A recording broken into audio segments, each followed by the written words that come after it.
खबर शामिल करते हैं मेहड़ से, जहां पर राइस मिल के मालिक गुलाम सरवर नोनारी को 25 लाख रुपए की भत्ते की पर्ची मौसूल हुई और खुफिया इतला मिलने पर ए सेक्शन पुलिस स्टेशन के एसएचओ ने मुलजिम को गिरफ्तार करने और इसके जेरे इस्तेमाल मोबाइल और मुख्तलिफ नेटवर्क की 7 अदद सिम और मोटरसाइकिल समेत गिरफ्तार करने का दावा किया है। पुलिस के कहने के मुताबिक गिरफ्तार मुलजिम नसीराबाद का रिहायशी अल्लाह वसाया चांडियो के नाम से शनाख्त हुई है और गिरफ्तार मुलजिम ने मीडिया के सामने अपना जुर्म कबूल किया। ए सेक्शन थाने के SHO Zahid Hasan Khoso press conference करते हुए कहा कि 10 रोज कबल राइस मिल के मालिक और शहर के मशहूर व्यापारी गुलाम सरवर नोनारी को नामालूम मुलजिम की तरफ से 25 लाख रुपए की भत्ते की पर्ची मौसूल हुई थी और उस पर्ची में लिखा था कि अगर मज़कूरा रकम 2 रोज में अदा नहीं की गई तो इसे या इसके खानदान को नुकसान का सामना करना पड़ेगा। तो पुलिस ने आला अफसरान के कहने पर मुसलसल मुलजिम का फोन ट्रेस किया और इसके नतीजे में ये मुलजिम गिरफ्तार हुआ।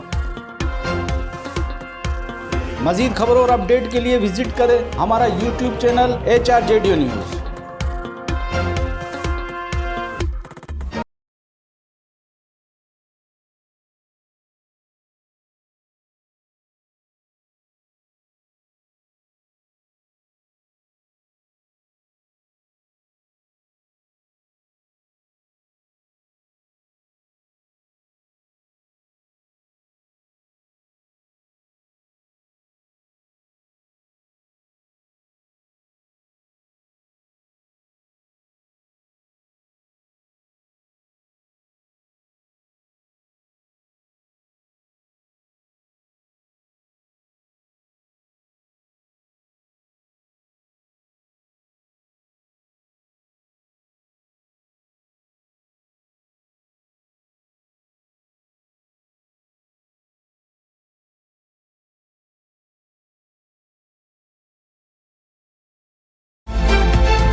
खबर शामिल करते हैं स्वालेपट से, जहां पर स्वालेपट के नवाई गांव अस्कराबाद में 2 मजदूरों के घरों में अचानक सोलर सिस्टम की बैटरी फटने से आग भड़क उठी, जिसके नतीजे में शौकत अली शेबानी के घर में सोई हुई 3 साला मासूम बच्ची नादिया इस आग में झुलस कर फौत हो गई और दोनों घरों का सामान जलकर राख हो गया। फायर ब्रिगेड की गाड़ी एंड टाइम पर आने की वजह से आग पर काबू पा लिया गया और मजीद घरों को जलने से बचा लिया गया, जबकि घरों के मर्द गंदुम की कटाई के सिलसिले में घर से बाहर गए हुए थे। मजीद खबरों और अपडेट के लिए विजिट करें हमारा YouTube चैनल HRJDO न्यूज़।